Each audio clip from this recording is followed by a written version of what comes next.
Tần lúc mà là ngôi chuông he tầm ra hèn tầm đi nào bay xịt ngoài hút rồi bay chơi tay chưa bay me hèn đi tầm ra tần phùng he rồi được cướp chỗ yếu chín rực chốt cắm một là cài chờ phân chia chá tên lửa trai cào trâu ngoài pier sao trâu cam nhát cam ngại trâu rồi vi lo âu chặn ra đàm phán chặn trong tham khảo chắc khắc trần oanh ngắm nghĩa nhắm nghĩa.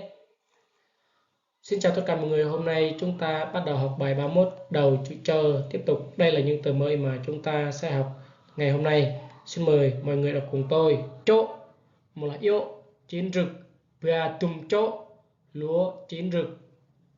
Chốt, cắm, cài, chốt srong, cắm trong. Cho, phân chia, cho quách, một là em, phân chia thịt. Chra, tên lửa, bành chra, bắn tên lửa. Chrai, cào, chrai nè, cào đất.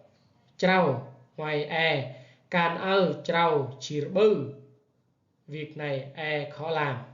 Pier, sao, mồi trâu, không sao. Trâu cam, là nhát cam, ngại. Trâu vi, lo âu. Chặn ra đàm phán nào chặn ra đàm bắn đàm phán hòa bình. Chặn trong tham khảo chặn trong nào mình tham khảo ý kiến. Chắc khác chắc canal khắc dấu.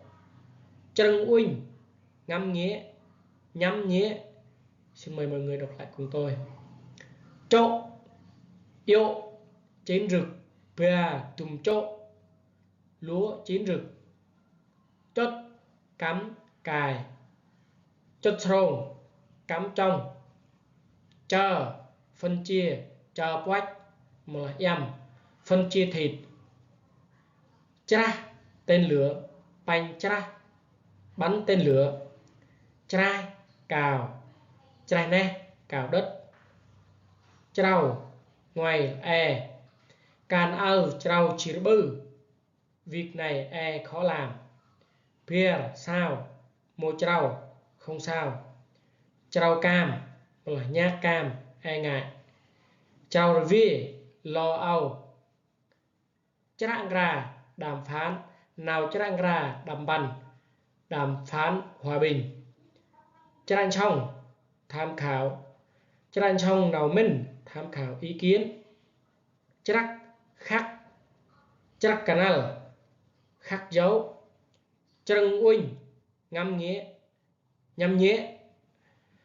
Tia hải sơ tầm chra phùng hè bà mô nạ tăng ô hợp lại chra tên lửa rồi anh cái khăn bằng hành tầm lớn đấy khăn bằng về trong phụ bánh tên lửa này và khăn bằng là chra trao tầm vật đông hãy ý tướng tăng tầm một vài trao chình chình play một sao sẽ kia đọc phụ trong sẽ kia đọc bằng một trong bằng play này xin hẹn tay điều chưa kèm mày mai play phụ nông kèm là ác là quay trao cam tầm vật đông nhạc cam ngại trao về kèm là ác hay tăng lắm play xin play tầm hẹn tay tầm ra tầm nào bay chụp ngoài ta là sân nào tay quay thì cần phùng hẹn gì đọc sắc điều mà bác an mà phùng họ tăng tầm đồng tầm là